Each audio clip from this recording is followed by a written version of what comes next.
To start with the plant kingdom. Sachi, am I correct? Plant kingdom पर start करने वाले हैं ना आज? Yes sir. Plant kingdom start करने वाले हैं ना हम आज? Yes sir. Okay, right. So we are going to start with the plant kingdom, और इसके पहले के चैप्टर्स हम लोग पढ़ चुके हैं। और प्लांट किंगडम में अभी पहले मैं ये बताऊंगा कि कैसे-कैसे प्लांट्स का क्लासिफिकेशन है और हम कैसे पढ़ने वाले हैं, राइट? तो देखो प्लांट किंगडम में, और जिसको कहीं पे डिस्कनेक्ट लगे या नहीं समझ में आए तो प्लीज आप फ्रैंकली मुझसे पूछिएगा। जितने नए बच्चे उन्हें बता देता हूँ, और पुराने बच्चों को तो बिल्कुल उन्हें पता है कैसे करना है। देखो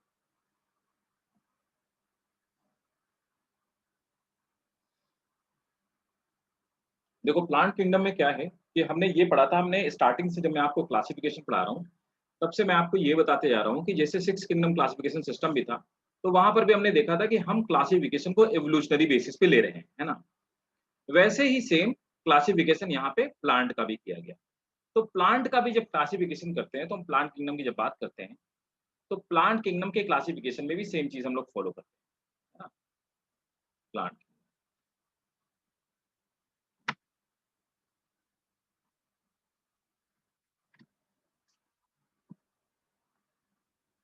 तो देखिए प्लांट किंगडम में भी हम लोग सेम पैटर्न फॉलो करते हैं।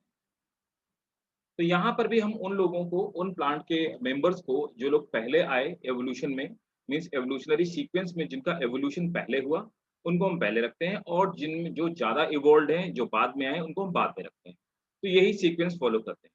तो जब हम प्लांट किंगडम की बात करते हैं, तो सबसे पहले जो प्लांट आए, द सिंपलेस्ट प्लांट, तो उन्हें हमने कहा एल्गी, है ना? तो उन्हें हम एल्गी कहते हैं। तो सबसे पहले हम लोग पढ़ते हैं एल्गी को, ठीक है? एल्गी में भी फर्दर हम क्लासिफिकेशन फिर करते हैं कि कैसे कैसे कौन से एल्गी पहले आए, कौन से एल्गी बाद में। तो एल्गी में जो बॉडी थी वो थैलस लाइक बॉडी, देखते जाइएगा, थैलस लाइक बॉडी। अब थैलस वर्ड का मीन क्या होता है? What does it mean by thallus? Thallus word का मतलब ये होता है कि जब आप किसी ऐसी प्लांट बॉडी में जिसमें कि रूट, शूट और लीव्स में क्लासिफिकेशन ना कर पाएं या डिफरेंशिएशन ना कर पाएं, आप ये एग्जैक्टली नहीं बता सकते अगर किसी प्लांट में कि इसकी रूट कहाँ है, इसका स्टेम कहाँ है, इसका शूट कहाँ है, इसकी लीव्स कहाँ है, तो हम ऐसी प्लांट बॉडी को थैलस कहते हैं, और उसमें डिफरेंशिएशन नहीं होता, राइट? तो एल्गी में जो प्लांट पाए जाते हैं दे आर थैलस। तो थैलस मीन क्या हुआ? तो एल्गी जो प्लांट है, there is no stem, leaves और रूट डिफरेंशिएशन। तो यहाँ पे स्टेम, लीव्स और रूट डिफरेंशिएशन नहीं पाया जाता, पहली खास बात। दूसरी खास बात यहाँ पे, नो, जब यही नहीं है तो सीड कहाँ से होंगे? नो सीड, फ्रूट और फ्लावर, ठीक है? ऐसी कोई चीज नहीं बनती, ठीक है? इवन एक और खास बात कि इसमें एम्ब्रियो का भी फॉर्मेशन नहीं होता, और ये बात हम लोग पढ़ेंगे अभी जब मैं एल्गी डीपली पढ़ाऊंगा। अभी मैं आपको सिर्फ बताता जा रहा हूँ कि एवोल्यूशन कैसे कैसे हुआ। उसके बाद क्या हुआ? अच्छा, एल्गी में एक और खास बात है, they are mainly aquatic plant, ये वाटर में मेनली पाए जाते हैं। तो एल्गी के बाद कुछ ऐसे प्लांट बने जो कि अब लैंड में भी प्रीडोमिनेंटली पाए जाते हैं। तो एल्गी के बाद ब्रायोफाइट आए, ठीक है? जब ब्रायोफाइट्स आ गए, तो ब्रायोफाइट में रूट लाइक स्ट्रक्चर, लेकिन रूट अभी भी डेवलप नहीं हुई, रूट लाइक स्ट्रक्चर, उनको हमने बोला राइजोइड्स, ठीक है? और लीव्स लाइक स्ट्रक्चर, है ना, उनको हमने बोला स्केल्स, है ना? तो यहां पर भी रूट लाइक स्ट्रक्चर और लीव्स लाइक स्ट्रक्चर डेवलप हो गए, लेकिन यहां पर भी still the plant body is thallus like body, है ना? तो यहां पर भी थैलस लाइक बॉडी है मेनली। और खास बात क्या है? तो कुल मिलाकर के थैलस लाइक बॉडी का मतलब हो गया still there is no stem, no root, no leaves, है ना? तो यहां पर नो स्टेम, नो रूट और लीव्स।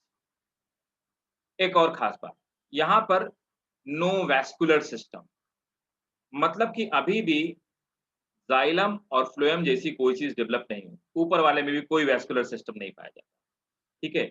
और खास बात क्या, नो फ्रूट्स ना, फ्रूट्स सीड ना, फ्रूट भी डेवलप होते, सीड भी डेवलप, नो फ्रूट सीड और फ्लावर, ऐसी कोई चीज डेवलप नहीं।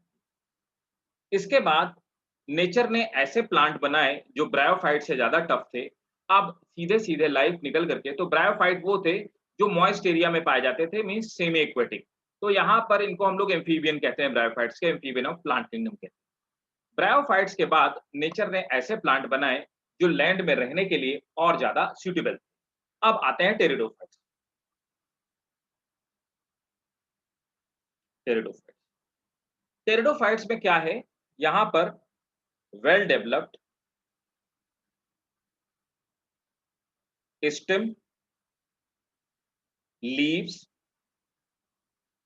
And root. तो यहाँ पर स्टेम, लीफ और रूट का डेवलपमेंट हो जाता है ना। स्टेम और स्टेम, रूट और लीव्स का डेवलपमेंट हो जाता है, but still there is no seed. Seed अभी तक नहीं बने हैं। फ्लावर, फ्लावर अभी तक नहीं बना है। एंड फ्रूट, तो यहाँ पर अभी भी स्टेम, सीड, फ्लावर और फ्रूट का formation, sorry, flower, seed, flower और फ्रूट का फॉर्मेशन नहीं होता है। अब देखिए, लेकिन यहाँ पे वेस्कुलर सिस्टम डेवलप होना स्टार्ट हो जाता है, लेकिन पुअरली डेवलप्ड होता है, इट्स नॉट वेल डेवलप्ड।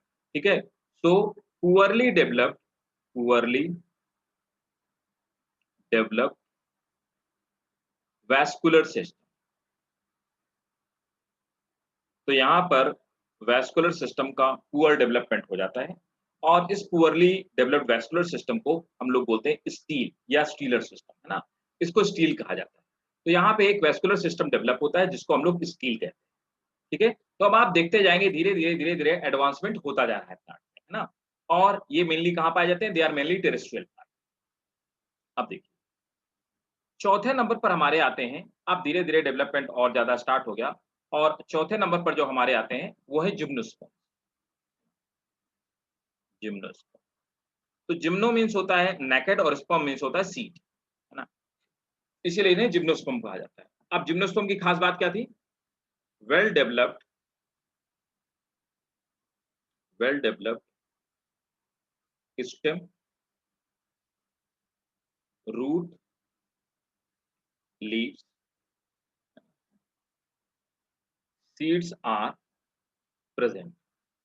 ठीक है, तो सीड यहाँ पे पाए जाते थे। अब देखो और एडवांसमेंट हो गया, सीड का डेवलपमेंट हो गया।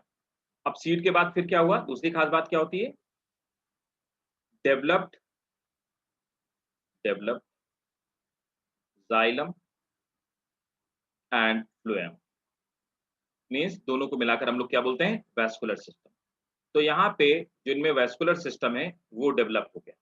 ठीक है, ये ज्यादा एडवांस है टेरिडोफाइट के कंपैरिजन में, बट अभी भी नो फ्रूट एंड फ्लावर। ठीक है, इसके बाद आते हैं पांचवें नंबर पर एंजियोस्पर्म। एंजियो मीन्स होता है कवर, और स्पर्म बना होता है सीड, है ना। तो एंजियोस्पर्म मीन्स हो गया कवर्ड सीड। तो यहाँ पर खास बात क्या है, well developed, well developed stem, leaves and root,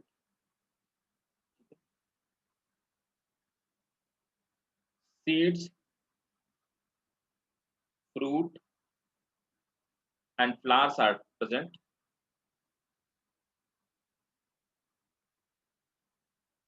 और खास बात क्या थी, the most advanced and developed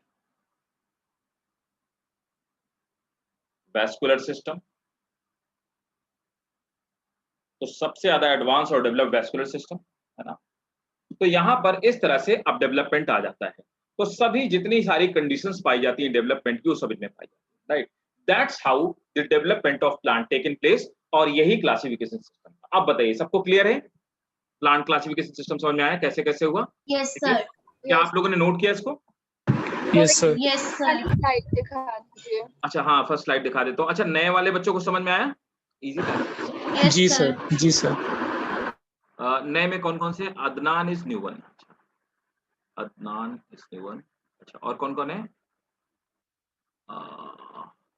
Arpit is older one, Sanchi is there, Arpit, Arpit, दो अर्पित है।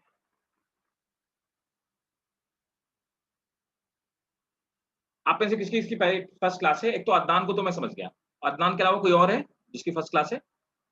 Sir, this is my second class.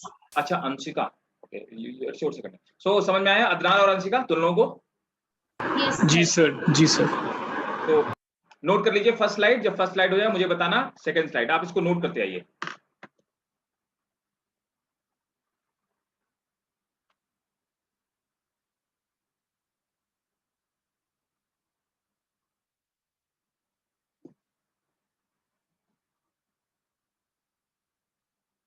अच्छा, कहीं पे अगर आपको राइटिंग नहीं समझ में आया तो पूछ लेना मेरे से, क्योंकि स्पीड में लिखने में कई बार थोड़ा सा।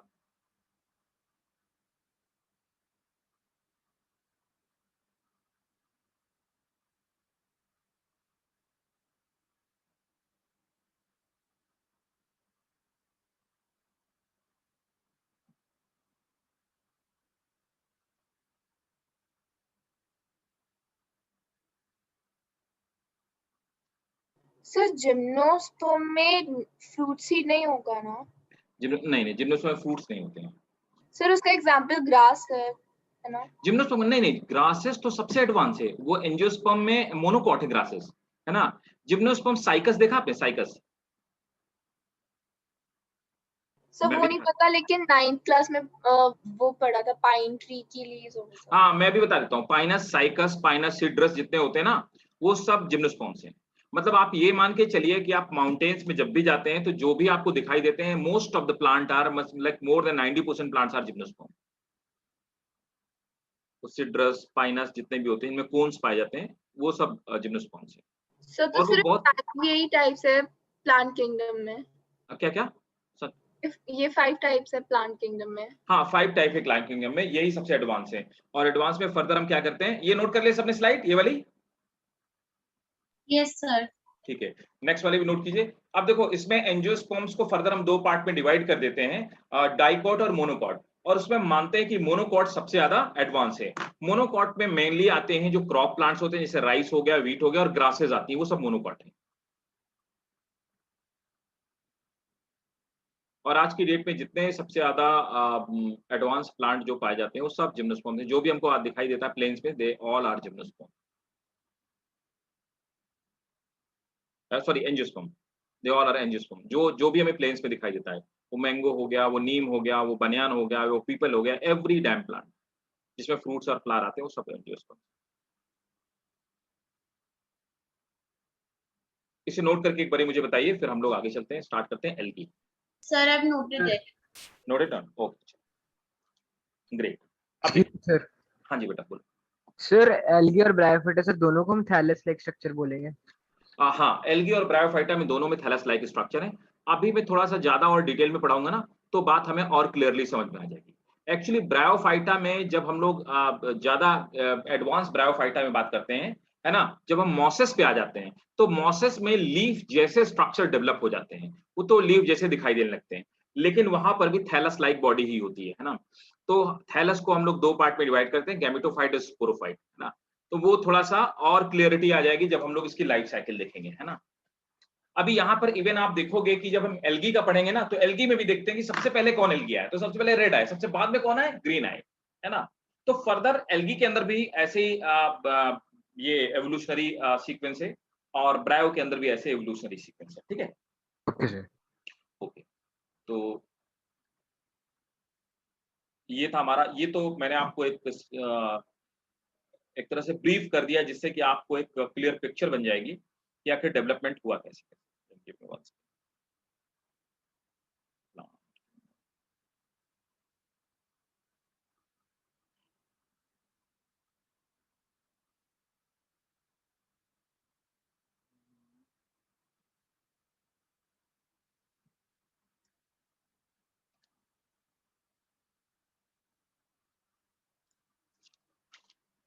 तो देखिए, फर्दर मैं आपको एक क्लासिफिकेशन सिस्टम दिखाता हूँ, आप इस क्लासिफिकेशन सिस्टम को भी नोट कर लेंगे। अब आ जाते हैं कंटेंट वाली बात। तो एनसीईआरटी भी साथ में है अपने, तो एनसीईआरटी से भी देखते जाते हैं। आप देखो यहाँ पर क्लासिफिकेशन सिस्टम में ये प्लांट का प्रॉपर लेटेस्ट क्लासिफिकेशन सिस्टम। तो प्लांट किंगडम को हमने 2 पार्ट में डिवाइड किया, इसको आप नोट कर लीजिएगा। पहले मैं आपको एक्सप्लेन कर देता हूँ, होप ये आपको क्लियरली दिखाई दे रहा होगा। सबको दिख रहा है ना क्लियरली? Yes sir. यस ठीक। सर। अब देखो यहाँ पर प्लांट किंगडम में है ना, इसको हम 2 पार्ट में डिवाइड करते हैं, क्रिप्टो गेम्स है ना और फेनरो गेम्स है ना। देखो एक्चुअली क्रिप्टो मीन्स होता है हिडन एंड गेम्स माने होता है मैरिज, है ना। तो यहाँ पर एक्चुअली इनके सेक्स ऑर्गन जो होते हैं वो दिखाई नहीं देते नेकेड आई से, है ना। सो इनको हम बोलते हैं कि दे आर नॉट कॉन्स्पिक्यूअस, है ना।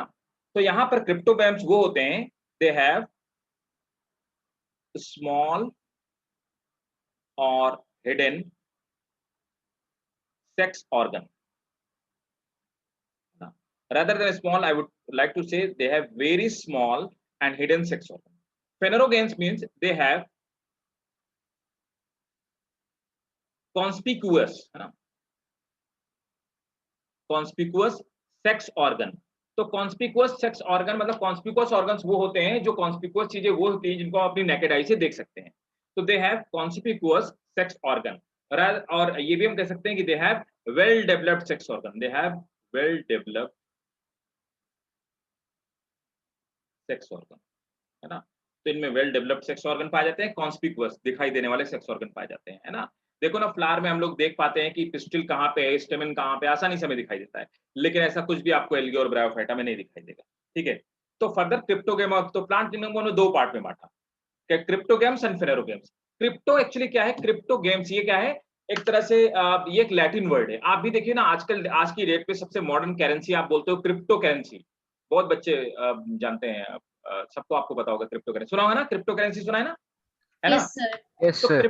क्रिप्टो करेंसी क्या होती है, उसे देखा तो नहीं जा सकता है, वो कोई फिजिकल करेंसी थोड़ा ना है, मैनुअल करेंसी थोड़ा ना है, तो वैसी कोई चीज फिजिकली नहीं होती है, इसीलिए उसको क्रिप्टो बोलते हैं। क्रिप्टो वर्ड का मतलब होता है हिडन, है ना, ये लैटिन वर्ड है। तो क्रिप्टो गेम्स मतलब जिनके, गेम्स मतलब गैमीट, तो जिनके जो गैमीट होते हैं, गैमीटोफाइट होते हैं, मतलब सेक्स ऑर्गन होते हैं, वो हिडन होते हैं। अब क्रिप्टो गेम्स को हमने 3 पार्ट में डिवाइड किया, थैलोफाइटा,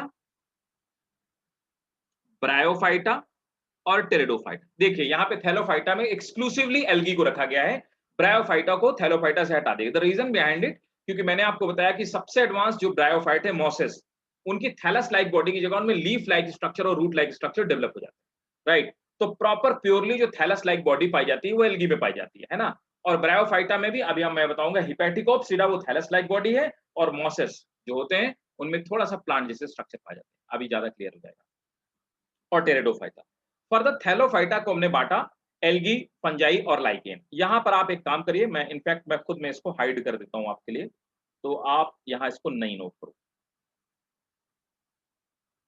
क्योंकि इस क्लासिफिकेशन में एल्गी एक अलग किंगडम है, एल्गी को हम यहाँ पे नहीं रखते, ठीक है। सॉरी, फंजाई एक अलग क्लासिफिकेशन सिस्टम है, और lichen is not part of plant kingdom, है ना। Lichen is something different entity, वो डुअल ऑर्गेनिज्म, तो लाइकेन भी मैं लास्ट में बताऊंगा। तो यहाँ पर थैलोफाइटा में एल्गी आ गए और कुछ ब्रायोफाइटा 50% और टेरिडोफाइटा। अब फर्दर फेनेरोगेम्स को 2 पार्ट में डिवाइड किया गया, जिम्नोस्पर्म, एंजियोस्पर्म। एंजियोस्पर्म को फर्दर 2 पार्ट में डिवाइड किया गया, मोनोकॉट और डाइकॉट। इनमें मोनोकॉट ज्यादा एडवांस है। तो ये क्लासिफिकेशन सिस्टम आप नोट कर लीजिए, और कैसे कैसे डेवलपमेंट हो मैं आपको बता दीजिएगा।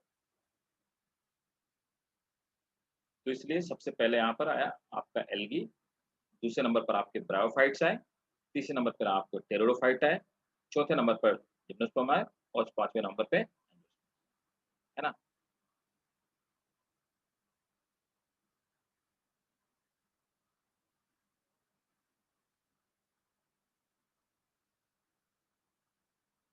नोट कर लिया? Yes, sir. ठीक है।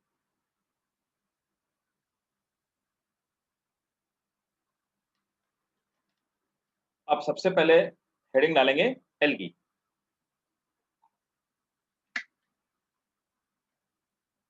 एल्गी, आप देखो एल्गी स्टार्ट करते हैं।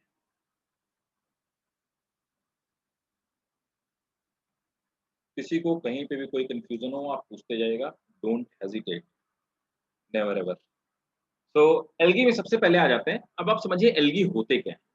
ये थैलस लाइक स्ट्रक्चर है, मैं अभी आपको ड्रॉ नहीं कर रहा है ना, तो एल्गी में भी मैं आपको एक स्ट्रक्चर दिखाता हूँ और बताता हूँ कि ये एल्गी है। ये एल्गी का एक तरह से रिप्रेजेंटेटिव मेंबर है और मेरे हिसाब से आप में से मैक्सिमम लोगों ने इसे देखा होगा, है ना?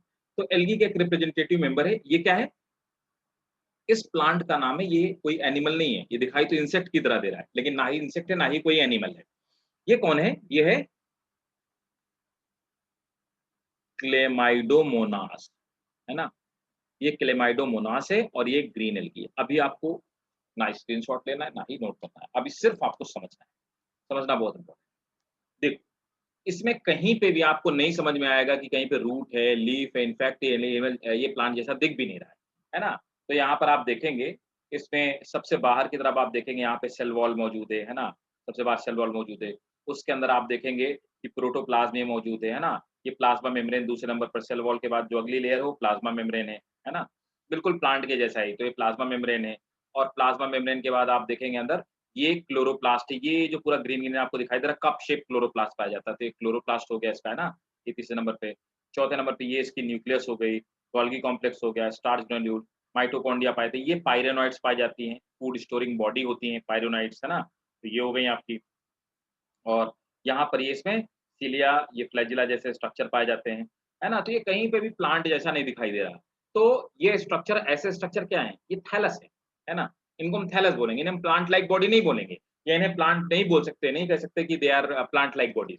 तो थैलस इनको बोला जाता है, ठीक है? तो थैलस का लिटरली मीनिंग यही होता है। अब देखो, एल्गी की बात करते हैं। एल्गी वो प्लांट होते हैं, अभी हमने थोड़ी देर पहले डिटेल में पढ़ा कि एल्गी वो प्लांट होते हैं जिनमें किसी भी तरह का रूट, स्टेम और लीव्स जैसा स्ट्रक्चर नहीं पाया जाता, ठीक है? अब देखिए, एल्गी की कुछ प्रोमिनेंट कैरेक्टरिस्टिक, तो फर्दर एल्गी को हमने डेवलपमेंट के बेसिस पे डिवाइड किया। तो एल्गी में सबसे पहले जो आए होंगे वो आपके रहे होंगे भाई साहब रेड एल्गी। तो सबसे कम डेवलप्ड जो एल्गी है, रेड एल्गी। तो रेड एल्गी ये कलर के बेसिस पे, मतलब क्लोरोप्लास्ट के बेसिस पे इनको हम यहाँ पे डिवाइड करते हैं। तो यहाँ पर सबसे कम एडवांस जो है वो रेड एल्गी, मतलब सबसे पहले प्लांट में अगर कोई आया होगा तो रेड एल्गी आए होंगे। रेड एल्गी को हम एक क्लास में रखते हैं और उस क्लास को कहते हैं रोडोफाइसी,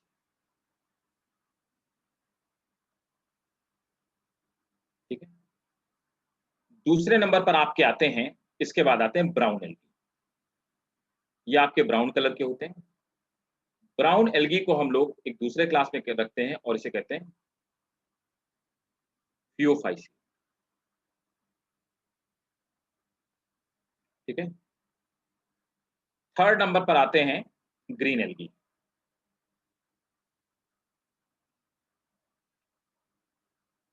ग्रीन एल्गी को हम लोग कहते हैं क्लोरोफाइसी, ठीक है? तो यहां पर एल्गी को फर्दर हमने 3 क्लासेस में डिवाइड किया। तो ये जो है एल्गी की फर्दर क्लास है ना? तो एल्गी को हमने 3 क्लासेस में डिवाइड किया और वो कौन-कौन सी है?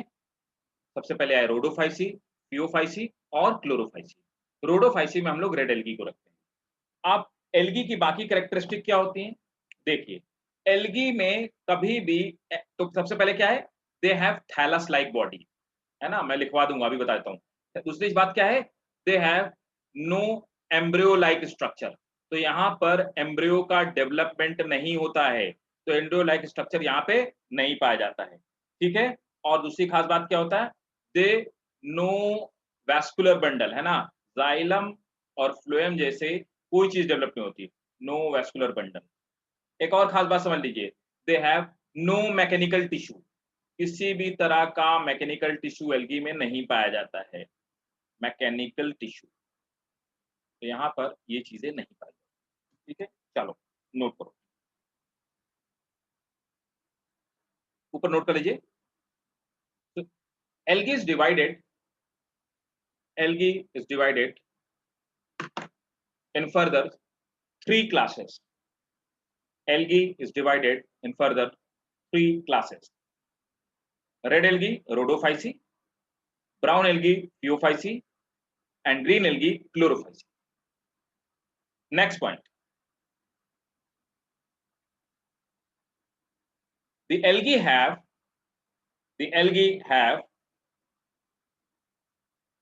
simplest and undifferentiated algae have simplest and undifferentiated thallus like plant body. Next point, the embryonic stage or embryo, the embryonic stage or embryo is not found in algae. अब देखो यहाँ पे मैं बताना चाहूंगा, आप में से कई सारे लोगों को कंफ्यूजन होगा, व्हाट इज एम्ब्रियो? कोई बता सकता है एम्ब्रियो क्या होता है? बता सकता है कोई व्हाट इज एम्ब्रियो?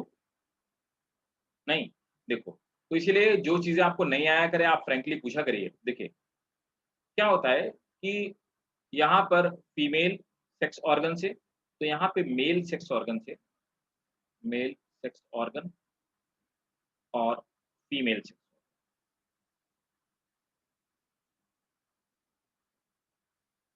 तो यहाँ पर मेल सेक्स ऑर्गन से क्या बनता है? स्पर्म बनेगा,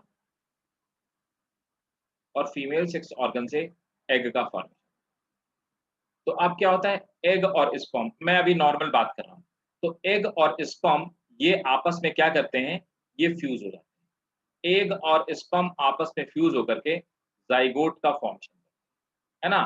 तो स्पर्म हैप्लॉइड होता है, एग यहाँ पर हैप्लॉइड होता है, और जाइगोट कैसा होता है, डिप्लॉइड। अब क्या होता है, जाइगोट फर्दर डेवलप होता है। तो जाइगोट कैसा है, जाइगोट एक यूनिसेलुलर स्ट्रक्चर है, डिप्लॉइड है लेकिन यूनिसेलुलर स्ट्रक्चर है। जाइगोट फर्दर डिवाइड करता है, तो जाइगोट डिवाइड करके क्या करता है, एक मल्टी सेलुलर स्ट्रक्चर का फॉर्मेशन करता है, जिसमें बहुत सारी सेल्स पाई जाती हैं, मल्टी सेलुलर स्ट्रक्चर। तो अभी ये जो मल्टी सेलुलर स्ट्रक्चर डेवलप होता है, इस मल्टी सेलुलर स्ट्रक्चर को हम लोग क्या बोलते हैं, इस मल्टी सेलुलर स्ट्रक्चर को एम्ब्रियो कहते हैं, है ना। और फर्दर ये एम्ब्रियो डेवलप होता है, और एम्ब्रियो किसके, सीड के अंदर पाया जाता है, और एम्ब्रियो फर्दर प्लांट में डेवलप हो जाता है। तो यहाँ पर डायरेक्टली जाइगोट से प्लांट का फॉर्मेशन हो जाता है, मतलब जाइगोट से थैलस बन जाता है, एम्ब्रियोनिक स्टेज नहीं पाई जाती है। तो एम्ब्रियो हमेशा जाइगोट के डेवलपमेंट होने से एम्ब्रियो का फॉर्मेशन होता है, ठीक है। सीड के अंदर जो हिडन पार्ट होता है, जो फर्दर प्लांट फ्यूचर में बनेगा, वो एम्ब्रियो ही होता है, ठीक। तो ये एम्ब्रियो स्टेज एल्गी में बिल्कुल नहीं पाई जाती। Next point,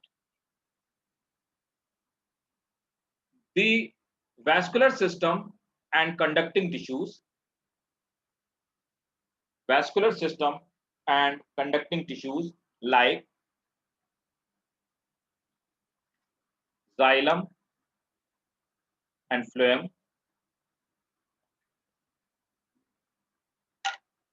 vascular system and conducting tissues like xylem and phloem are not found, like xylem and phloem are not found in the plant. Next, mechanical tissues like sclerenchyma, mechanical tissues like, जिससे wood बनती है, mechanical tissues like sclerenchyma are not found in algae, ठीक है।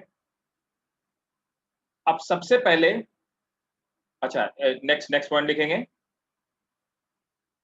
They are usually aquatic, मतलब mainly water में पाए जाते हैं, दे आर यूजुअली एक्वेटिक, तो मेनली वाटर में पाए जाते हैं। Next point, nutrition is photosynthetic and chloroplast, nutrition is photosynthetic and chloroplast do not have grana, and chloroplast do not have grana. Next, reproduction takes place through sexual, asexual and vegetative method. Reproduction takes place through sexual, asexual and vegetative method.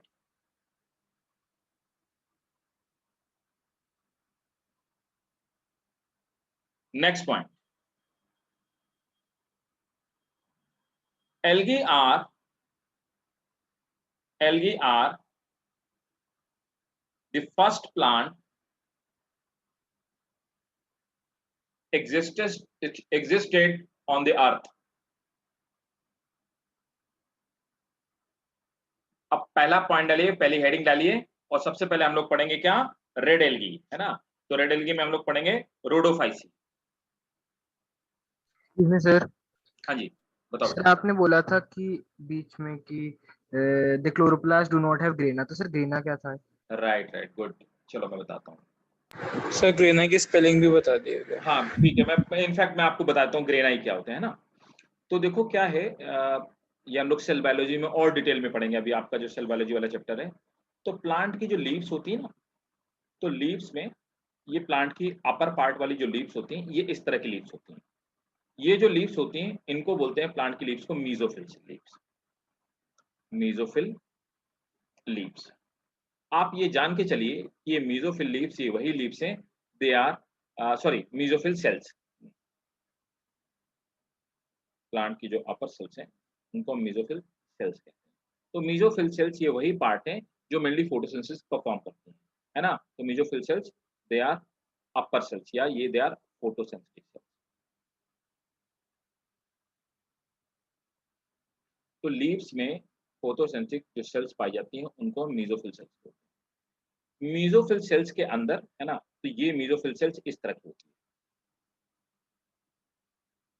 ये mesophyll cells हो गई। इसके अंदर green colour के ढेर सारे side side में बहुत सारे, इसी तरह से जैसे मैं आपको बना के दिखा रहा हूँ, इसी पैटर्न में यहाँ पे क्लोरोप्लास्ट पाए जाते हैं। तो ये जो स्ट्रक्चर पाए जाते हैं, दे आर कॉल्ड क्लोरोप्लास्ट। तो क्लोरोप्लास्ट मेनली वो स्ट्रक्चर होते हैं which are mainly responsible for photosynthesis. अब क्लोरोप्लास्ट को अपन और बड़ा करके देखते हैं। तो नॉर्मली प्लांट में क्लोरोप्लास्ट इस तरह के स्ट्रक्चर, तो इस तरह का एक डबल लेयर स्ट्रक्चर पाया जाता है, डबल मेम्ब्रेन से बना हुआ स्ट्रक्चर, इसको हम लोग क्या बोलते हैं, क्लोरोप्लास्ट। अब क्लोरोप्लास्ट के अंदर जो होता है, अंदर की तरफ यहाँ पर लिक्विड भरा हुआ होता है। ये क्लोरोप्लास्ट की दो मेम्ब्रेन हो गई, और एक क्लोरोप्लास्ट की मेम्ब्रेन के अंदर यहाँ लिक्विड भरा पूरे वाले पार्ट। तो ये जेल जैसा स्ट्रक्चर, तो ये प्लांट के अंदर क्लोरोप्लास्ट के अंदर ये जेल जैसा स्ट्रक्चर, ये जो प्लांट के अंदर क्लोरोप्लास्ट के अंदर जेल जैसा स्ट्रक्चर है, इस स्ट्रक्चर को, इस जेल लाइक स्ट्रक्चर को हम लोग कहते हैं क्या है, इसे हम लोग कहते हैं स्ट्रोमा। अब इस स्ट्रोमा के अंदर, यहाँ है ना अंदर, तो स्ट्रोमा के अंदर ग्रीन ग्रीन इस तरह के सिक्के जैसे स्ट्रक्चर, ये इस तरह के स्ट्रक्चर हैं, सिक्कों के ढेर हैं।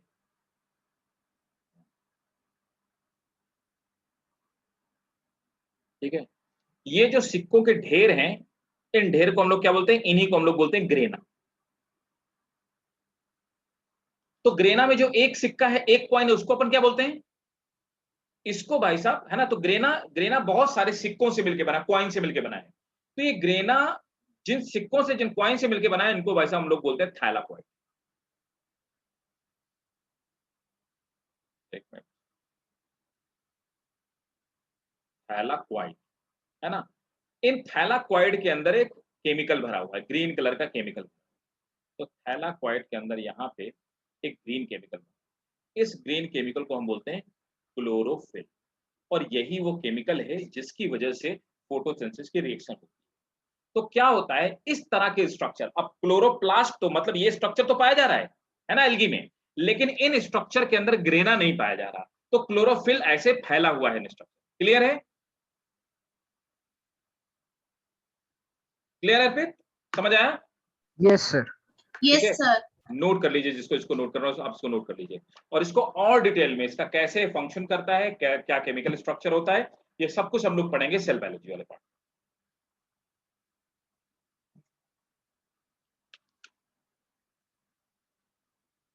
अलग से कहीं से बॉक्स बना के इसको नोट कर लीजिए।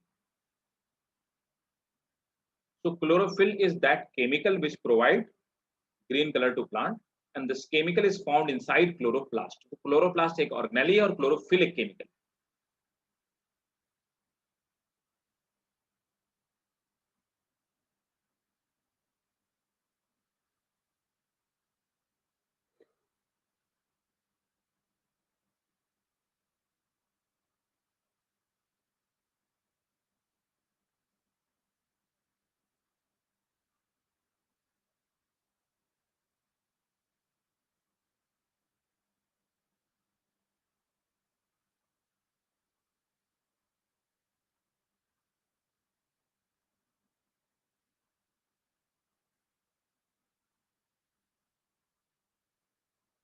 Yes, sir, it is.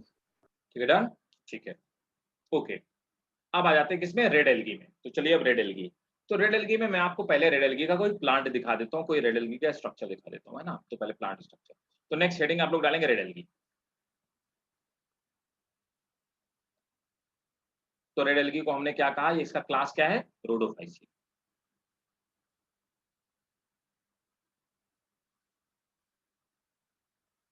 अब देखो रेड एल्गी या रोडोफाइसी में, अब मैं आपको एक स्ट्रक्चर दिखाता हूँ रेड एल्गी का। रेड एल्गी का कोई मेंबर दिखा देता हूँ आपको। तो रेड एल्गी पॉलीसाइफोनिया इसका मेंबर है रेड एल्गी का।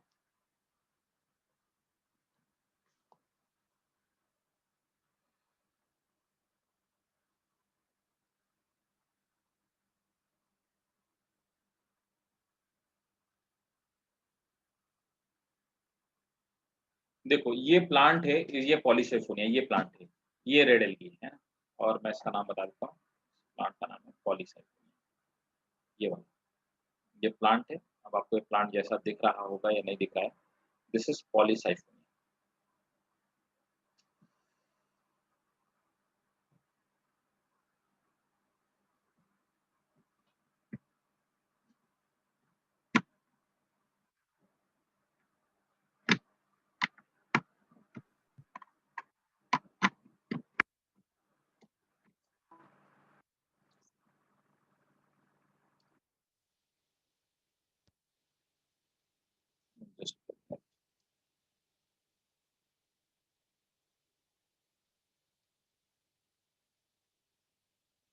तो देखिए ये हमारा दिस इज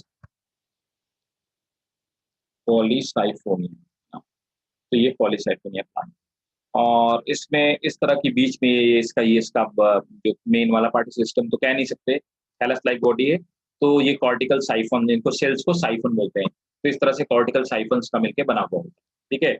और ये जो बीच वाला पार्ट है इसको हम लोग कॉर्टिकल साइफन कहते हैं, है ना, ये वाले पार्ट को, और इलॉबरेट करके यहाँ पे बताया गया, इसे कॉर्टिकल साइफन बोलते हैं।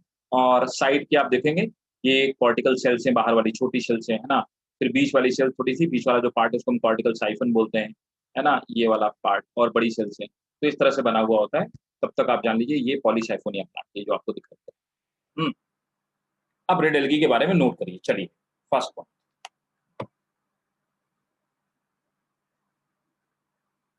They are marine, they are marine means mainly sea water में पाए जाएंगे।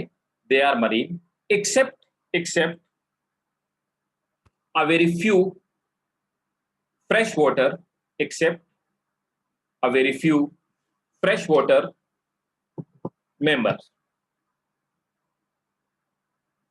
Next point,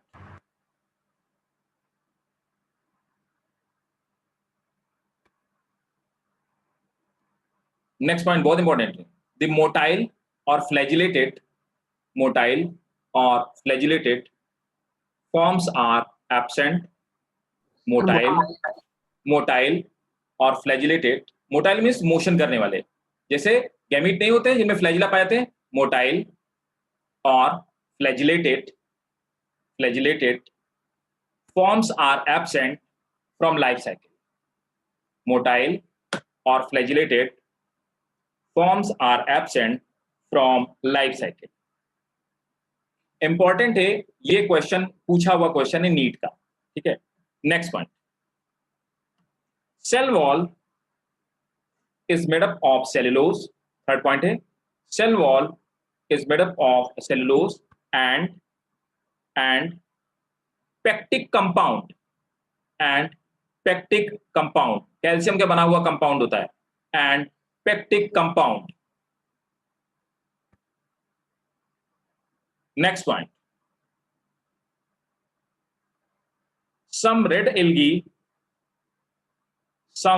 algae deposits calcium carbonate. Some red algae deposit calcium carbonate on their cell wall and they appear like corals, and they appear like corals. These algae are called coralline. Underline करिए, these algae are called coralline. अब मेरा आपसे question है, corals क्या होते हैं, कौन बताएगा? कुछ रेड एल्गी ऐसे होते हैं जो अपनी बॉडी के ऊपर कैल्शियम कार्बोनेट डिपॉजिट कर लेते हैं और वो कोरल की तरह दिखाई देने लगते हैं। ऐसे रेड एल्गी को कैरोलाइन कहा जाता है, कोरालाइन कहा जाता है। अब मेरा आपसे क्वेश्चन है, कोरल्स क्या होते हैं, कौन बताएगा भाई, जल्दी बताओ। Sir, maybe the colonies of Hydra. Vertebrates. Right, very good. Hydra जैसे ही होते हैं, एक्चुअली उनको पॉलिप्स कहते हैं, है ना। तो पॉलिप्स जो होते हैं ये छोटे छोटे एनिमल्स होते हैं। एक्चुअली कोरल एक तरह के एनिमल्स हैं, तो ये छोटे छोटे एनिमल होते हैं, हम लोग पढ़ेंगे इसको। और बिल्कुल आपने सही बताया, ये हाइड्रा की ही फैमिली के मेंबर है, मतलब ये निडेरियंस के ही मेंबर है ना। तो ये एनिमल्स हैं, कोरल्स एक तरह के एनिमल्स होते हैं, और ये धीरे धीरे इनकी डेड बॉडी डिपॉजिट होती आती है। डेड बॉडी इनकी कैल्शियम कार्बोनेट की बनी होती है, और बाद में डिपॉजिट के डिपॉजिट हो जाने से बड़ी बड़ी चट्टानें बनती हैं, जैसे कि the best example is great barrier reef on the eastern side of Australia. तो ग्रेट बैरियर रीफ एक बहुत बड़ी चट्टान है जो ऑस्ट्रेलिया के ईस्टर्न साइड पे है। तो वो जो चट्टान है वो कोरल्स की बनी, उनकी डेड बॉडी से बनी हुई है ना। तो कोरल एक तरह के एनिमल्स होते हैं। तो कुछ ऐसे रेड एल्गी हैं जिनके ऊपर कैल्शियम कार्बोनेट दिखाई देता है, और उनको देख के आपको कंफ्यूजन होगा कि कोरल से क्या, ऐसे रेड एल्गी को कैरोलाइंस कहा जाता है। ठीक है, next.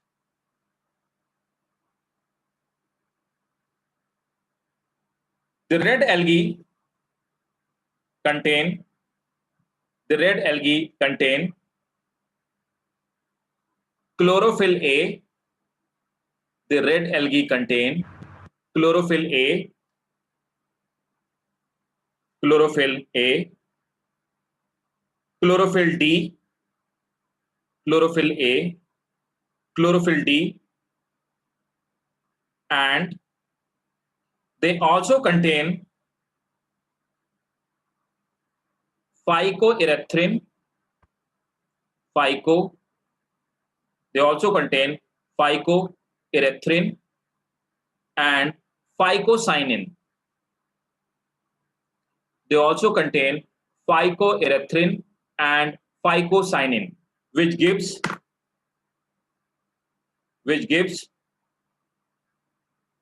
red color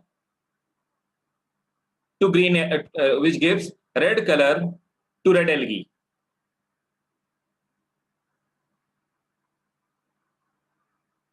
next point. अब एक बात और बता दूं, पानी के अंदर, वाटर के अंदर गहराई में, उस डेप्थ में, जिस डेप्थ में फोटोसिंथेसिस रेड एल्गी कर सकते हैं, उस डेप्थ में कोई भी दूसरा प्लांट फोटोसिंथेसिस नहीं कर सकता।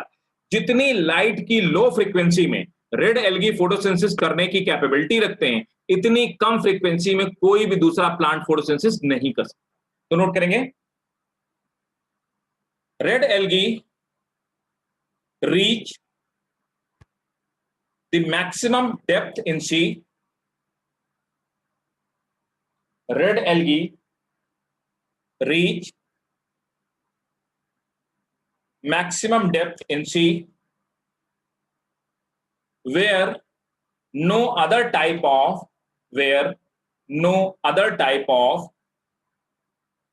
photosynthetic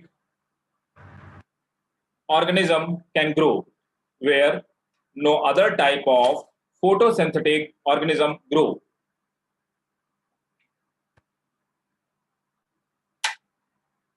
ठीक है, next point.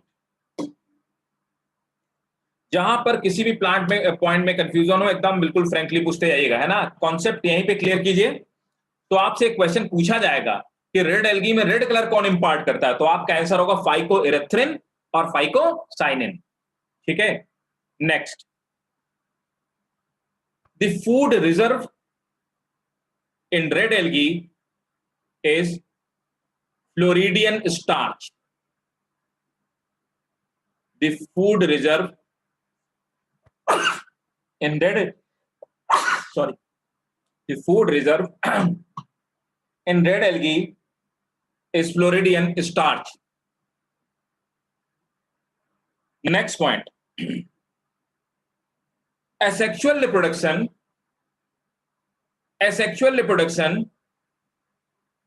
takes place through spore formation. Asexual reproduction takes place through spore formation. अब देखिए मैं आपको रेड एल्गी में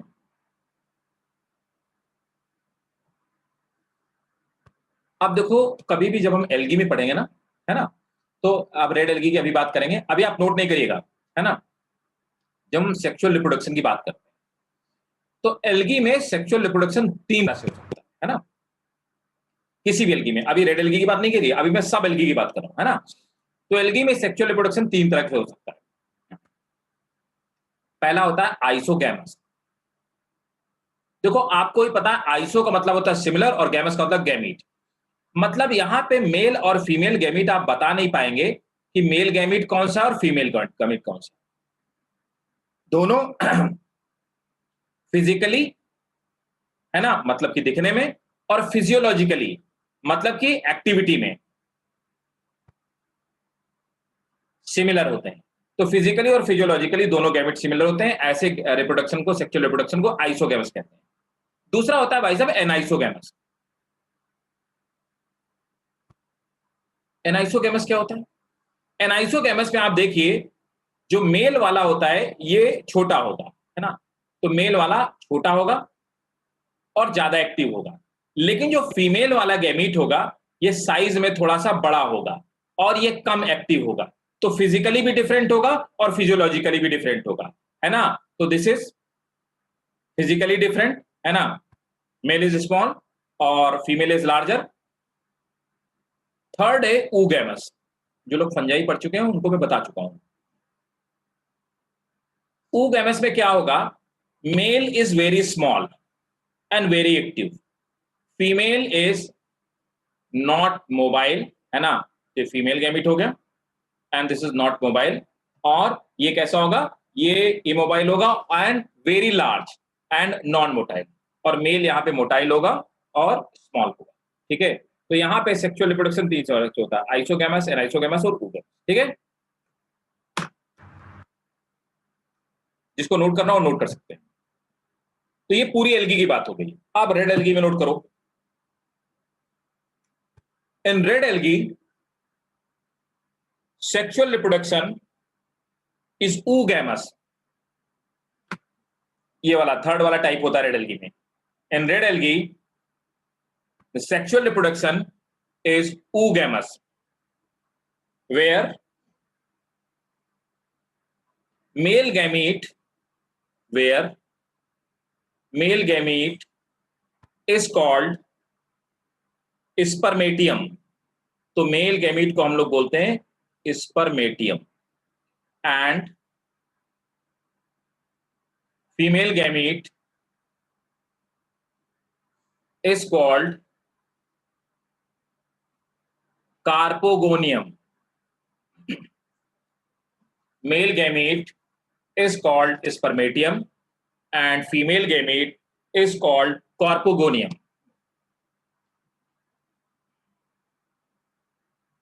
क्लियर है? बोले भाई। Yes, sir. सबको क्लियर है? किसी को कोई डाउट? ठीक। अब देखो एक और बहुत इंपॉर्टेंट चीज है ना। इंपॉर्टेंट चीज क्या है कि इसका इकोनॉमिक इंपॉर्टेंस, किसका, रेड एल्गी का, क्या हमारे यूज का क्या है economic importance.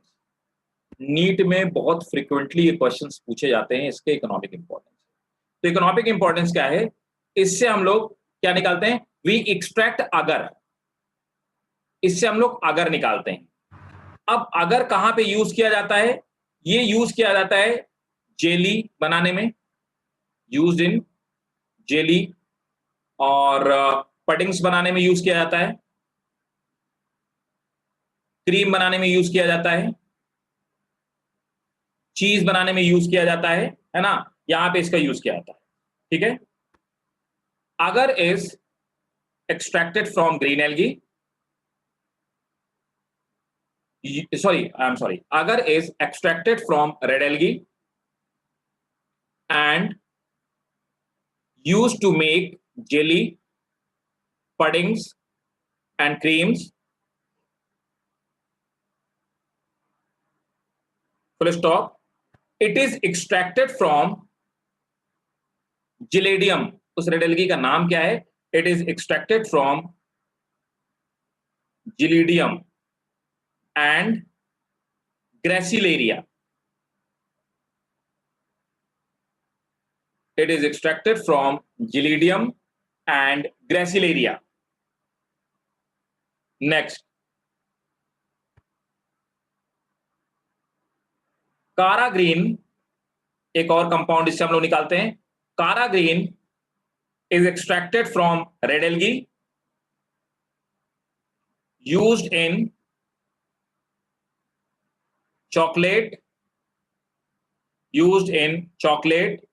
liquors,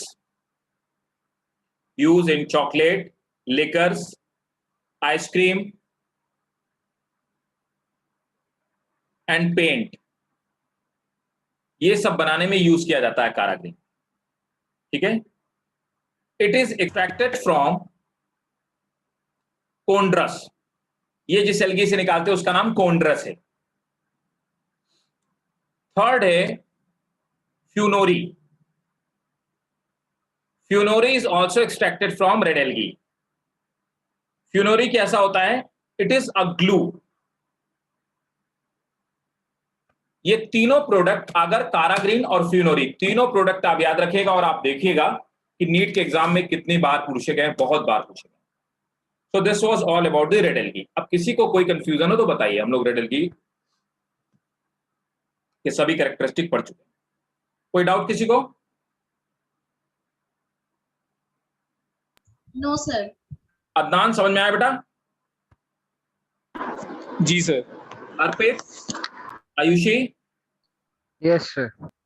Yes, sir. ठीक है. साची क्लियर है ना बेटा? अंशिका क्लियर है बेटा? Yes sir. तो ये था रेड एल्गी. नेक्स्ट हेडिंग डालेंगे. अब मैंने आपको बताया एवोल्यूशन में इसके बाद कौन दूसरे नंबर पर कौन आए? Brown algae. अब देखो, तो ब्राउन एल्गी ब्राउन कलर के दिखाई देते हैं, है ना?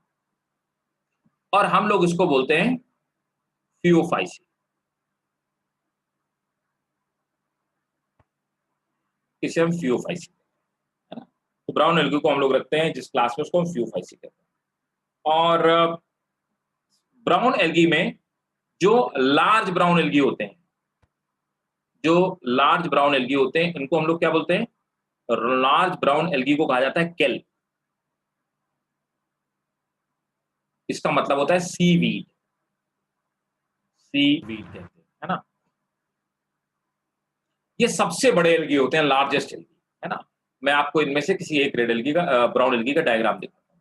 इनको केल्प कहा जाता है. So the large brown algae are known as kelp. अब देखिए, मैं किसी एक ब्राउन एल्गी का पहले आपको डायग्राम दिखाता हूं. Brown algae,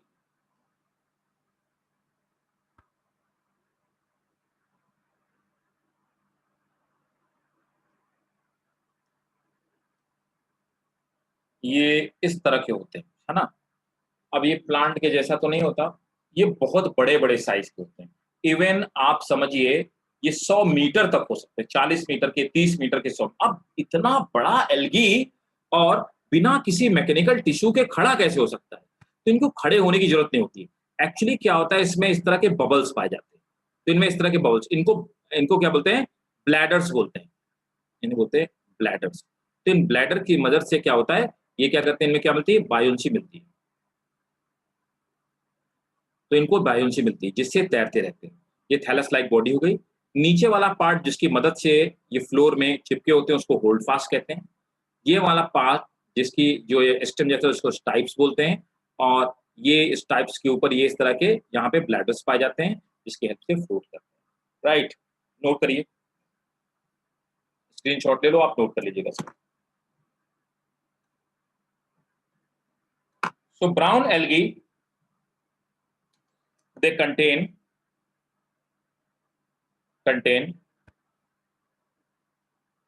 chlorophyll A and chlorophyll C. They also contain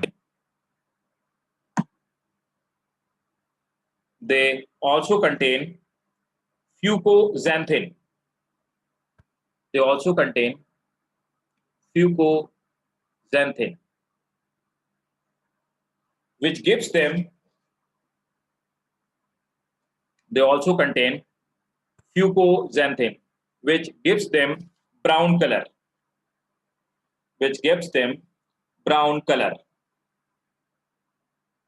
Next point. Majority of brown algae are marine. Majority of brown algae are marine. Next point.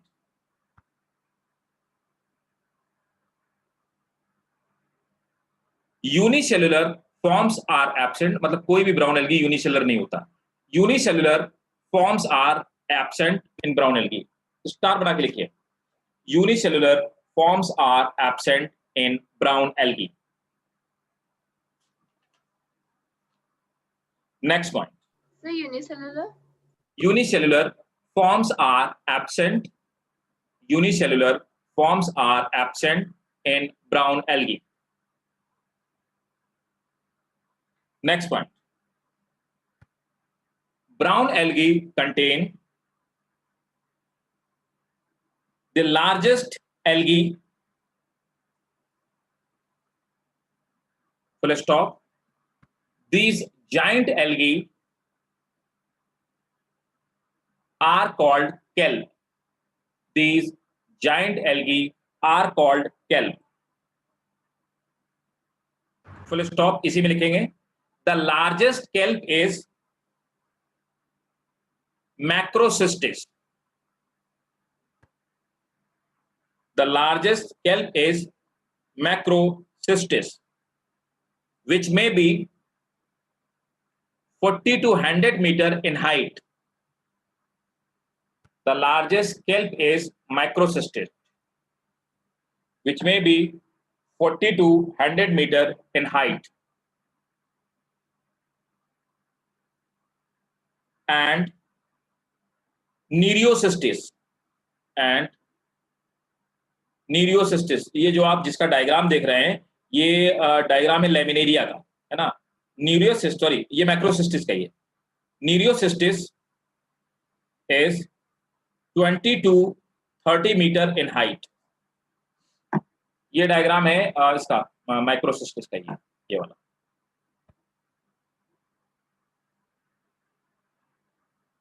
Next point. The large brown algae often contain air vesicles.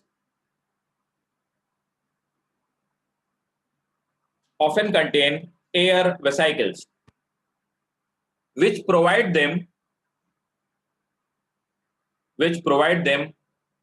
buoyancy. Which provide them buoyancy.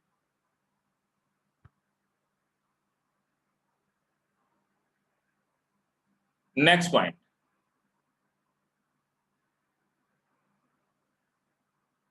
Sir, which provides them की बात क्या बोला था? Which provide them buoyancy. ये BUYONCY ये है ना, ये ब्लैडर जो है ये इसको buoyancy प्रोवाइड कराता है, तैरने में हेल्प करता है ना. Which provide them buoyancy. Next, the food reserve is laminarin. तो laminarin क्या है? कार्बोहाइड्रेट है.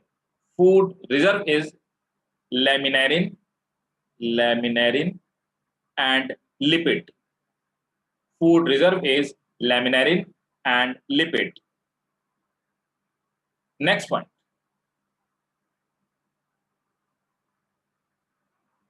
Asexual reproduction takes place through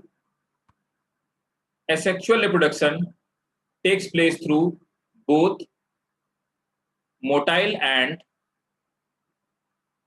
non-motile spore. motile and non-motile spore.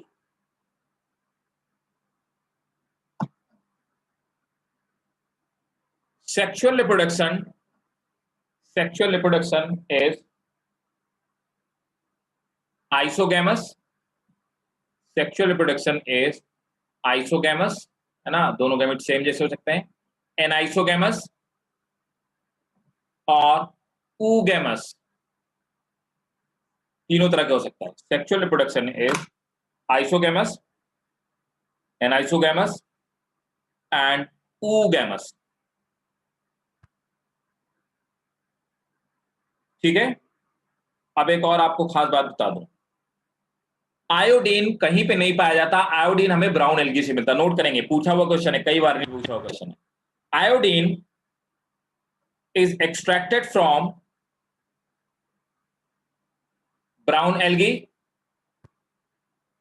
that is fucus. मैं और साफ लिख देता हूं, that is from fucus and laminaria. तो ये दो ब्राउन एल्गी हैं जिनसे हम लोग क्या निकालते हैं, आयोडीन.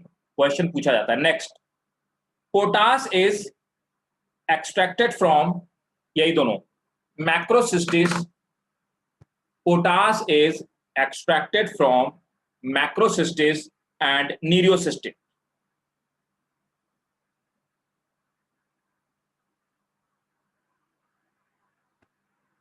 ठीक है. तो ये थे हमारे ब्राउन एल्गी. बताएं भाई, कोई डाउट किसी को? No sir. कोई डाउट नहीं? सर लास्ट पॉइंट रिपीट कर दीजिए. ठीक है. Potash is extracted from macrocystis and नीरियोसिस्टिस.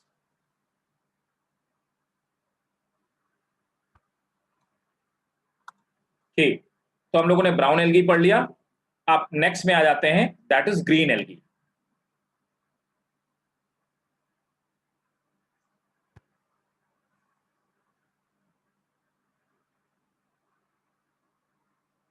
तो सबसे एडवांस ग्रीन एल्गी.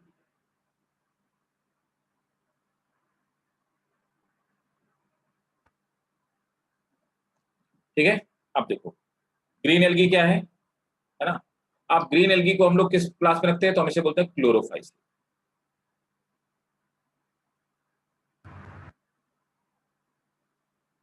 ठीक है. तो ग्रीन एल्गी को हम लोग क्लोरोफाइसी में रखते हैं. आप देखो, तो क्लोरोफाइसी ये सबसे एडवांस एल्गी है ना. तो ग्रीन एल्गी में मैं आपको कुछ, जैसे मैंने अभी आपको थोड़ी देर पहले डायग्राम दिखाया हुआ था, इसका क्लेमाइडोमोनास का. तो आपको क्लेमाइडोमोनास का डायग्राम बना लीजिएगा. वो मेरा ये कहने के पीछे रीजन ये है क्योंकि आपसे क्लेमाइडोमोनास का डायग्राम स्कूल में भी पूछा जा सकता है. तो ये draw the well label diagram of Chlamydomonas school में पूछते हैं टीचर. तो ग्रीन एल्गी, क्योंकि ग्रीन एल्गी ही नहीं, ये एल्गी का रिप्रेजेंटेटिव इनफैक्ट है ना. तो यहाँ पर एक चीज जो है आपको वो करेक्ट करनी इस डायग्राम में, तो उसमें करेक्ट ये करना है डायग्राम में. 1 सेकेंड. इसको सीलियम नहीं कहेंगे, ये फ्लैजिला है. सिलिया छोटे होते हैं, मैं करेक्ट कर देता हूँ. This is called flagella.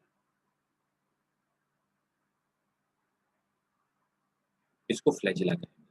ये बेसल बॉडी हो गई, स्टार्च ग्रैन्यूल्स. ठीक है. तो देखिए, जहां से फ्लैजिला, तो फ्लैजिला लोकोमोशन में हेल्प करते हैं. तो पहला जो मैं अंडरलाइन करूँ, सिर्फ आपको वही नोट करना है, फ्लैजिला. और फ्लैजिला जहां से ओरिजिनेट होते हैं, इनको बेसल बॉडी बोलते हैं. बेसल बॉडी को ही हम लोग क्या कहते हैं, वी ऑल्सो कॉल देम ब्लीफेरोप्लास्ट. तो कंफ्यूज मत होइएगा, ब्लीफेरोप्लास्ट. तो चाहे ब्लीफेरोप्लास्ट बोले चाहे बेसल बॉडी, यहीं से हमेशा कौन, फ्लैजिला ओरिजिनेट होते हैं. ठीक है. इसके अंदर इसका क्लोरोप्लास्ट पाया जाता है. क्लोरोप्लास्ट कैसा है, कप शेप, याद रखना.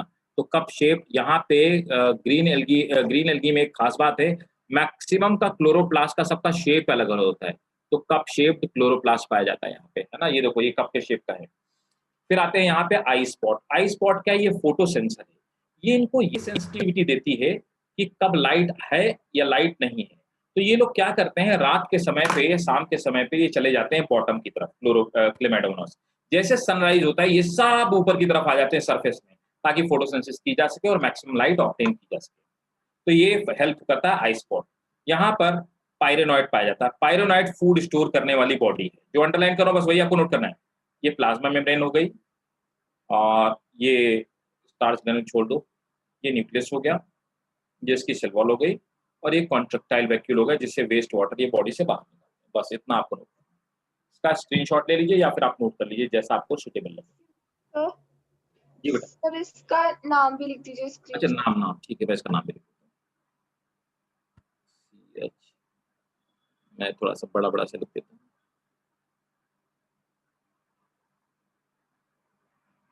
क्लेमाइडोमोनास, ये ग्रीन एल्गी है and this is Chlamydomonas.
Note कर लिया क्या?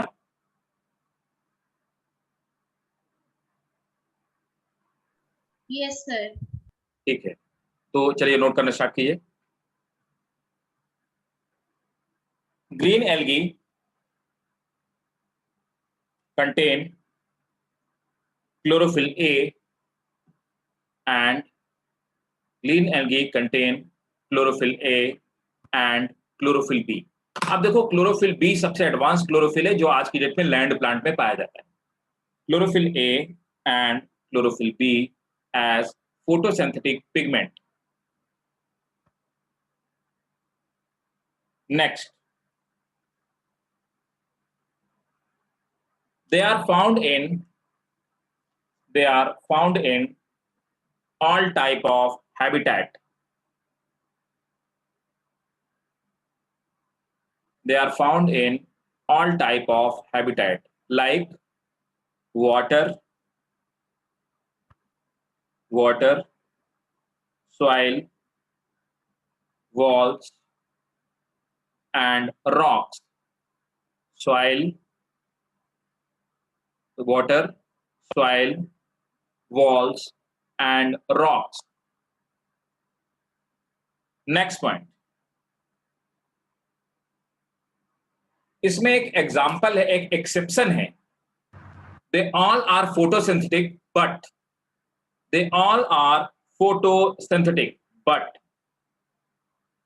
Cephallurus,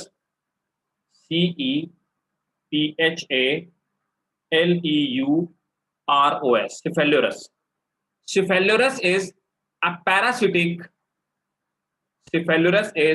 a parasitic green algae which causes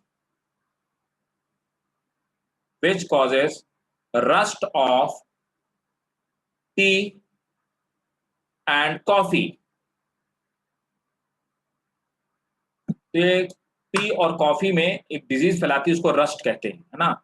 और सिफिलरस पैरासिटिक ये क्वेश्चन नीट में कई बार पूछा गया, बहुत इंपॉर्टेंट, स्टार बना के लिखिए। Next point, cell wall contain cellulose. Cell wall contain cellulose. Next point, chloroplast have 2 to 20 thylakoid।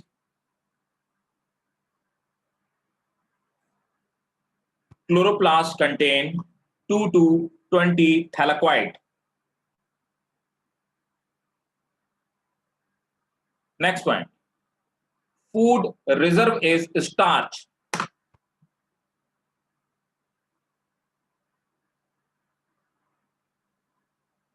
Next point. Eye spot is found in chloroplast. Eye spot is found in chloroplast, which is a photosensor.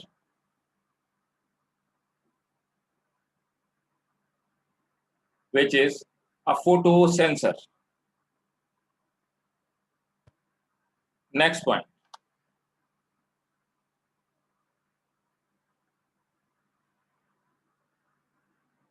Asexual reproduction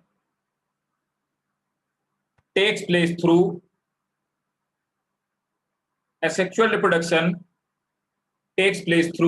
spores.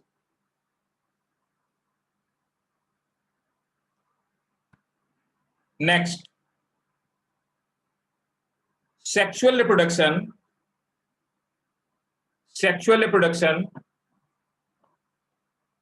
takes place through isogamy, anisogamy, or oogamy.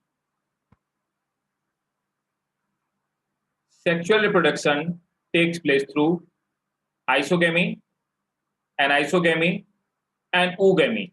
देखिए, तो पहले मैंने आपको Chlamydomonas बनाया, ये सबसे advance green algae है। देखो कुछ कुछ प्लांट की तरह दिखने भी लगा। इस प्लांट का नाम है कारा। कारा की खास बात क्या होती है, जहां पे रहता है वहां पे मॉस्किटो वगैरह डेवलप नहीं हो पाते उस पानी में, है ना, और उस वाटर में बैक्टीरिया वगैरह भी डेवलप नहीं हो पाते। कारा की खास बात होती है, कारा वाटर में पाया है, इसको स्टोन वर्ल्ट कहते हैं, स्टोन वर्ल्ट कारा को, क्योंकि इसके चारों तरफ कैल्शियम कार्बोनेट वगैरह डिपॉजिट होने लगता है ना। कारा का सेक्स ऑर्गन सबसे ज्यादा डेवलप होता है, जो बताने का पीछे पर्पस है। इसके फीमेल सेक्स ऑर्गन को क्या बोलते हैं, oogoneum कहते हैं, और ये नीचे वाला जो है एंथ्रीडियम, इसको की बोलते हैं, ये मेल वाला पार्ट है ना। तो ये फीमेल सेक्स ऑर्गन है, ये मेल सेक्स ऑर्गन है ना। और फीमेल सेक्स ऑर्गन को, ये oogoneum को हम और क्या कहते हैं, इसे न्यूक्यूल कहते हैं, ठीक है, और मेल सेक्स ऑर्गन को ग्लोब्यूल कहते हैं। नोट कर लो, इसका स्क्रीनशॉट ले लो। कारा have the most advanced reproductive organ out of all alga. The Cara contain the most advanced reproductive organ out of all algae. So this was all about your algae. अब किसी को कहीं पे कोई डाउट हो बताइए।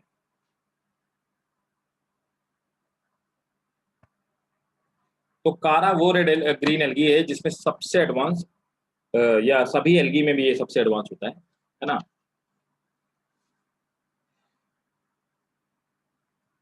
बोले भाई,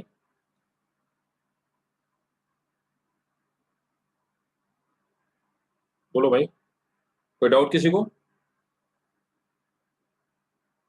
साची, अर्पित, समझाया? Yes sir. साची, आयुषी, अंशिका? Yes. अंशिका क्लियर है? Sir, I want to ask you something. Yeah, sure, please. So, like they studied the 3 types of algae, which is based on the different types of colors. Like, but what about the blue-green algae, the cyanobacteria? Okay, actually, blue-green algae previously they are considered in the algae part, like. But nowadays now after the advent of electron microscope, we came to know that the blue-green algae are not actually real algae. These all algae are eukaryotic ones, and the blue-green algae is a prokaryotic cell. So we have kept them in a different kingdom, that is the kingdom of prokaryotes, और जिसको हम लोग क्या बोलते हैं, Monera. है ना। Okay, sir. तो हमने उनको बैक्टीरिया के साथ में रखा, इसीलिए देखो ना अपन ब्लू ग्रीन एल्गी को क्या बोलते हैं, साइनोबैक्टीरिया। तो जब तक हमें ये नहीं पता था कि प्रोकैरियोट यूकैरियोट अलग अलग है, तब तक तो हम इनको एल्गी में रखते थे, एल्गी के साथ ही पढ़ते थे, हमें लगता था कि वो प्लांट ही है। But now we came to know that they are not plant and they are no more eukaryotic cell, they are prokaryotic cell. So we study them in Monera. तो ये मोनेरा में मैंने पढ़ाया भी है। Yes, sir. और कोई doubt किसी को भाई? Any doubt? ठीक है, तो ये एल्गी आप घर जाइएगा और पढ़िएगा, है ना। तो एक चीज और, एक दो डायग्राम मैं और दिखा देता हूँ। They are not just, you need to keep them in mind. जैसे कारा मैंने आपको बता दिया, so this is just for your knowledge. तो कारा एक समझ लीजिए, कारा एक ग्रीन एल्गी है। एक ग्रीन एल्गी और दिखाता हूँ, एक दो ग्रीन एल्गी और दिखाता हूँ। एक स्पाइरोगाइरा है ना। तो स्पाइरोगाइरा को हम लोग वाटर सिल्क कहते हैं, ये भी ग्रीन एल्गी है। और इसमें बस ये याद रखिएगा कि स्पाइरोगाइरा का जो क्लोरोप्लास्ट होता है ना, ये इसका क्लोरोप्लास्ट, ये रिबन शेप होता है, देखो आपको लग भी रहा होगा इस तरह से, है ना। तो स्पाइरोगाइरा का ये रिबन शेप क्लोरोप्लास्ट पाया जाता है। और स्पाइरोगाइरा को हम लोग कहते क्या है, इसको हम लोग वाटर सिल्क कहते हैं, वाटर सिल्क। ये तेज धूप में सिल्क की तरह चमकता है पानी के अंदर, इसको वाटर सिल्क कहते हैं। ठीक है, तो this is also type of green algae. ये स्पाइरोगाइरा हो गया। और ये पॉन्ड्स को पोल्यूट करने का यही काम करता है, बहुत तेज से रिप्रोड्यूस करता है। तो वाटर बॉडीज में जैसे पॉन्ड्स वगैरह में गिर जाता है तो बहुत एक मोटी सी लेयर बना लेता है। तो जो ग्रीन ग्रीन मटेरियल हम लोग निकालते हैं पॉन्ड से या स्विमिंग पूल वगैरह से बाहर निकलता है, वो स्पाइरोगाइरा ही है। और ये पॉन्ड के लिए बहुत खतरनाक होता है। So this is also, and one more thing, there is one more alga which is green algae, इसको वॉल्वॉक्स कहते हैं। तो this is structure of Volvox, ये वॉल्वॉक्स है ना। तो वॉल्वॉक्स इस तरह की कॉलोनी बॉल की तरह होता है ना। जेल के अंदर बहुत सारी इस तरह की सेल्स मौजूद होती हैं। और इस कॉलोनी को, वॉल्वॉक्स की कॉलोनी को, है ना, तो वॉल्वॉक्स कॉलोनी बोलते हैं। तो कॉलोनी में करीब 500 से लेकर के 500 से लेकर के 60,000 तक वॉल्वॉक्स की सेल हो सकती हैं। और ये फ्रेश वाटर ग्रीन एल्गा है। और इस कॉलोनी को, इस बॉल को हम लोग कोइनोबियम कहते हैं, सिनोबियम। तो इसको सिनोबियम कहा जाता है। बस इतना आपको याद रखना है। Water silk, spirogyra, coenobium, Volvox, fresh water alga है। कितनी सेल्स पाई जाती हैं? 500 to 60,000। ये क्वेश्चन नीट पे पूछा हुआ क्वेश्चन। ठीक है, क्लियर भाई? सबको क्लियर है? ठीक, तो अब घर जाके पढ़िएगा और कोई डाउट हो तो नेक्स्ट क्लास में पढ़िए, पूछिएगा। नेक्स्ट क्लास में हम लोग स्टार्ट क्या करेंगे? We are going to start this one, will start Bryophyta. Bryophyta start करेंगे। यहाँ पे ये तीनों एल्गी आप जाके पढ़िएगा कैरेक्टरिस्टिक, और जहाँ आपको नहीं समझ में आए। ठीक है भाई, चलो bye, take care, have a good day. Thank you, sir. Welcome बेटा, बाय।